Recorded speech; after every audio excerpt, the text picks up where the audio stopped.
Infosys founder NR Narayana Murthy said he was completely wrong in not allowing the next generation of the promoter founder families to take up active roles in the Bengaluru based tech giant.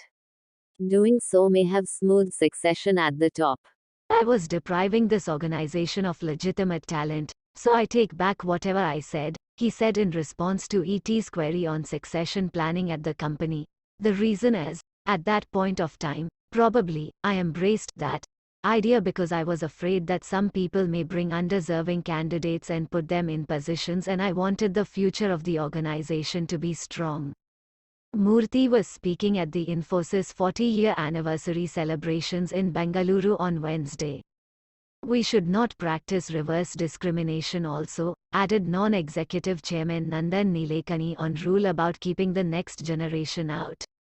A candidate must not worry about their nationality or heritage or whose children they are as long as they have the best competence for the position, Murthy said.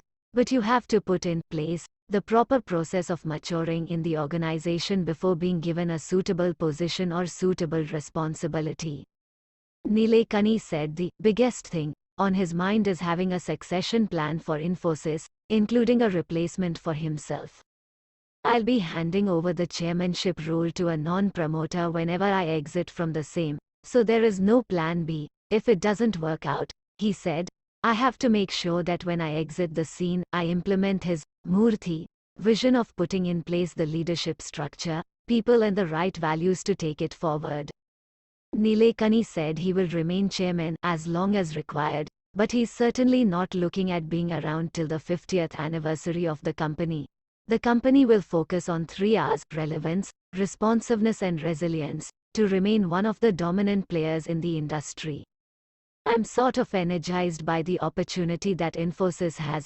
It is for us to lose. We have to make it happen. Digital transformation is here to stay, co-founder Nilekani said in response to a question on the outlook for demand. A company which is able to both get business transformation articulated and executed at the same time is going to win this game, and I think there's no better company than Infosys in the world to deal with that.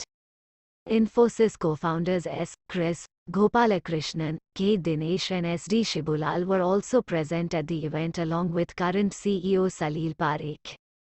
India's second largest IT exporter was founded in 1981 by 7 engineers in Pune. Murthy, Nilekani, Gopalakrishnan, Dinesh, Shibulal and N.S. Raghavan and Ashok Arora, with an initial capital of $250. The company shifted its corporate headquarters to Bengaluru after 2 years. It was one of the first IT companies to list on the Indian bourses in 1993 and the first to list on the Nasdaq in 1999. It crossed $100 million in revenue the same year. For the financial year ended March, Infosys clocked revenue of $16.3 billion. Infosys created a name for itself for creating wealth for not just its stakeholders but also its employees through stock options. The company's founders also made a pact not to have any family members as successors in the company's management. Murthy served as the company's CEO for around 20 years, starting from its inception. In 2002, Nilekani was appointed the CEO with Murthy named as chairman and chief mentor.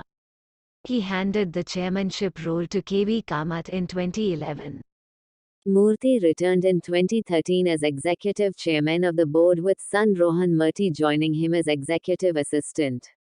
Murthy's return came at a time when Infosys, which once held the industry bellwether tag, was performing below the industry's growth average, facing the wrath of investors and shareholders. India's information technology industry was projected to grow by about 13% in 2012-13, according to NASSCOM. Infosys had forecast that its 11 to 12% revenue growth for the same period.